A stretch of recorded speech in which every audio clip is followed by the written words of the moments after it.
Mapigilan kaya ni Atty. Carpio, asawa ni Vice President, ang impeachment court tungkol sa paglalabas ng BIR record? Kaya ko po tinatanong ito, tinatalakay kasi po nagpetisyon sa korte si Atty. Carpio at kino-question kung bakit daw nailabas at pinayagan na yung mga BIR record na kasama siya ay magamit sa impeachment court o ongoing trial. So, nakakita siya daw ng parang minakitang basihan para questionin ang paglalabas ng BIR ng record. Tingnan natin kung ano magiging kapasihan ng korte. Kasi sila local court punta itong si Carpio para questionin ang naging aksyon ng Office of the President at ng BIR.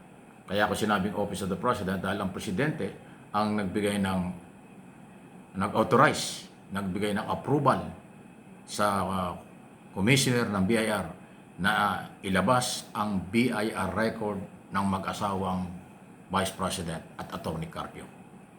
At ngayon nga po ay nasa pangangalaga na ng clerk of court, ng impeachment court, ang mga kahon na naglalaman ng BIR record ng mag-asawa. Pero for your information lang po, ang impeachment court ay merong jurisdiction sa ganyang klaseng paghahanap ng mga dokumento para maging basihan kung pwedeng maging ebidensya o hindi. Kaya nga inaproban yung summon. Nagkaroon na nga ng debate, oral argument ang mga abogado, pero nagdesisyon ng majority ng Senado, merong jurisdiction sila, isinomo na ang mga bank record at BIR. Yun ang naging kautusan. Paano nga yung pipigilan yun? Constitutional duty. Under 1987 Constitution ang kapangyarihan ng impeachment court. Ang mga senador judges at ang mga congressman bilang prosecutors. Ayun po yun. Yung galaw ni Atty. Carpio na pigilan ito at questionin sa korte, kanyang karapatan yun. Pero ang tanong, kaya bang pigilan ng local court o ng korte ang galaw ng impeachment court? Malabo po yan. Kasi may kapangyarihan ang Senado o impeachment court sa ganyang klaseng dokumento. Ang tanong ngayon, kahit karapatan ni Carpio, Atty. Carpio, na kanyang question nito, meron ba silang kinatatakutan? Di ba tayo naniniwala sa kasabihan? Kung wala kang kasalanan, kung wala kang tinatago, hindi mo kailangang ikatakot na ilabas ang dokumento. Kung malinis yung record, o hindi walang problema. Ngayon kung merong itinatago at naiiban laman ng record kaysa katotohanan, ay problema talaga yan. Ayun. So, kaya lalo pong mas kaabang-abang at aabangan ng taong bayan itong laman ng kahon o box ng BIR record ng mag-asawang Vice President at Atty. Carpio. Dahil nga po, hinahabol pa nila. Sabi ko, karapatan nila yan, pero lalo kung kaka-interest. Isipin ng tao, ano nga ba naman ito? Tugma ba ang binayarang buwis sa laman ng Statement of Assets and Liabilities? Tama ba, tugma ba ang binayarang buwis sa nakaraang mga taon base sa kailang income? Ayun, yun yung basihan eh. Kasi ang BIR record at saka po SALN, Statement of Assets and Liabilities, yan po ay mga public document ng isang government official. Kaya kahit na ho empleyado ng gobyerno, yan ay public document ang SALN at BIR record. Ang SALN, iniuutos ito ng batas para malaman kung nagpayaman o nagsamantala ba ang isang government official. Kaya taon-taon dapat mong ideklara yung iyong asset at liabilities o SALN. Pag nagbago yan, nang biglang lumaki, pero malit naman ang kita mo, may problema na. Saan galing yan? Yun ang purpose ng SALN. Kaya mandatory yung ipinapile ng mga nasa gobyerno. At sa BIR naman, ganoon din. Siyempre, pag dinaya mo yung buwis, di may problema.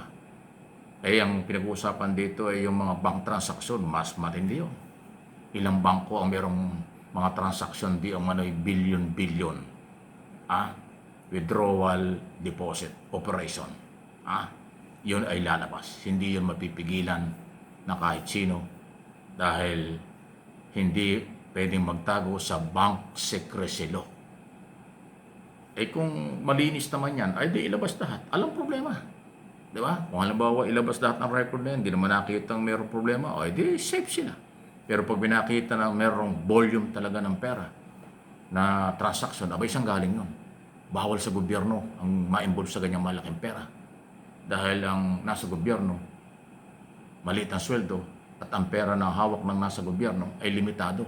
Dahil yan ay itemized sa General Appropriation Act. Eh kung mayroong billion transaction, isang galing yun. Yun ang patutunayan ng prosecution at trabaho nila. Yun din naman ang trabaho ng depensa kung paano nila sirain yung ebidensyang yon. Yung lahat ng pinag-uusapan yan, nasa clear of court, nasa impeachment court na. Yung ibang mga bangko ay naghingi ng extension para magsumiti, darating niya sa susunod na mga araw. Marami-raming bangko yan. Bangko sa Metro Manila at bangko sa Davao City. Magkakalabasan po talaga yan. Sabi ng iba parang bumabait na raw si Sara. Dahil sabi daw ni Sara, wala naman kaming away ni BBM. Pero bakit mo pinapapatay? Bakit ka mayroong inutusan? Maliwanag doon sa Article 4, hindi yan fake news.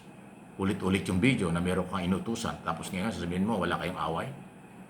Pwede ka ba naman mag-utos ng ganyan kung wala kang away at hindi mo inaaway ang isang Pangulo? Ayan, So, may mga indikasyon na, nagulat siguro yung si Sara. Hindi nagbibiro si PBBM. Pati yung kanyang BIR record ay pinayagang ilabas.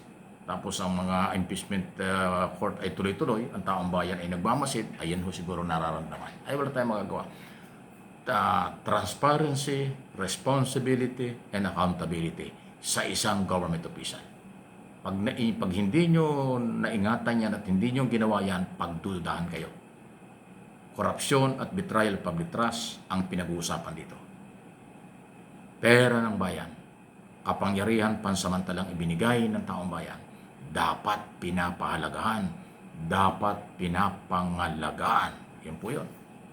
Pag yan ay hindi pinahalagahan, tapos inabuso, ay yari, mayroong accountability. Mayroong pananagutan na hindi biro sa ilalim ng ating mga proseso ng batas. Ayun po yun. For information, for education only, please like and share po nitong ating mga topic. Wala namang personalan dito sa ating mga channel. Kayo po mga Pilipino at aking followers, subscribers, huwag kayong makalimot. Tayo ay naghahanap din ng katotohanan dahil lahat tayo ay may karapatan, lahat tayo ay biktima ng korupsyon at betrayal of public trust pag napatunayan dito sa isyong ito. Kaya ang katotohanan ay mahalagang malaman bago ang kaparusahan at pananagutan.